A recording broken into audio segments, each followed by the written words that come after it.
Is he married or single? Oh, single, my dear, to be sure. A single man of large fortune. 4,000 or 5,000 a year. What a fine thing for our girls. How so? How can it benefit them, my dear?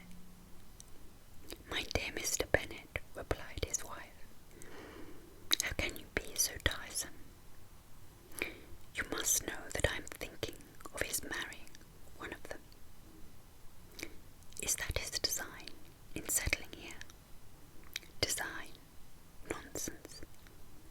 How can you talk so? But it is very likely that he may fall in love with one of them, and therefore you must visit him as soon as he comes. I see no occasion for that. You and the girls may go, or you may send them by themselves, which perhaps will be still better, as you are as handsome as any of them. Mr. Bingley might like you the best of the party. My dear, you flatter me. I certainly have had my share of beauty.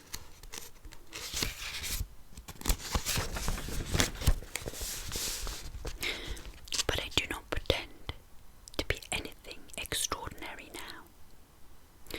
When a woman has 5 grown-up daughters, she ought to give over thinking of her own beauty. In such cases, a woman has not often much beauty to think of. But, my dear, you must indeed go and see Mr. Bingley when he comes into the neighbourhood.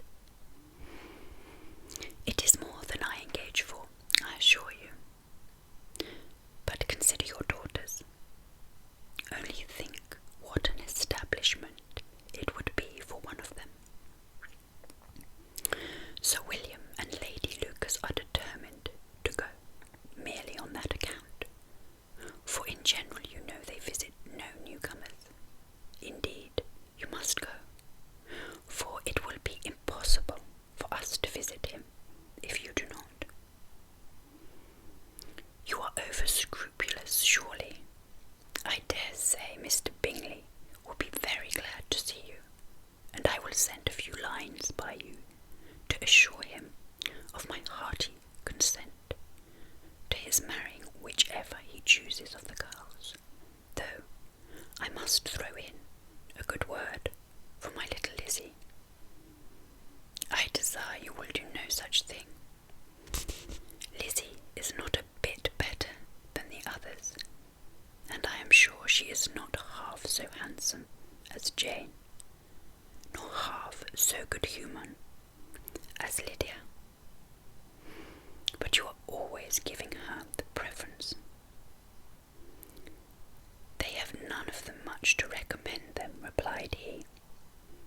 They are silly and ignorant like other girls, but Lizzie has something more of quickness than her sisters. Mr. Bennet, how can you abuse your children in such a way? You take delight in vexing me. You have no compassion on my poor nerves. You mistake me, my dear. I have high respect for your nerves. They are my old friends. I have heard you mention them with consideration these 20 years at least. Oh, you do not know what I suffer. But I hope you will get over it, and live to see many young men of 4,000 a year come into the neighbourhood.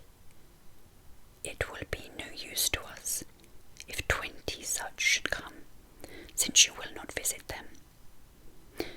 Depend upon it, my dear, that when there are 20, I will visit them all.